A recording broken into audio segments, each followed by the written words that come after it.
3.5 ते 4 हजार कोटी नरेंद्र भोंडेकर यांच्या मतदारसंघात आपल्या महायुती सरकारने मी मुख्यमंत्री असताना दिले।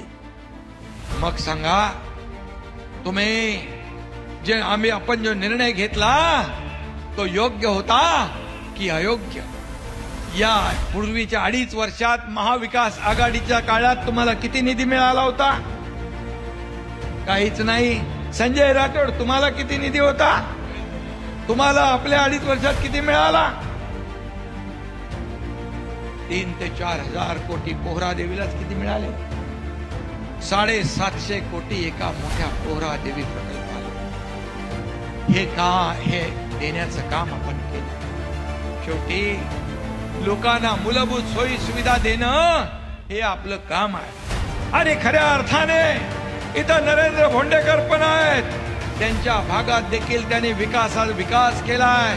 विकासाचं दुसरं नाव आहे नरेंद्र। आणि दिल्लीमध्ये कोण आहे? नरेंद्र मोदीजी देशाला पुढे नेतायत, पुढे विकासाकडे नेतायत, आर्थिक महासत्ता बनवतायत।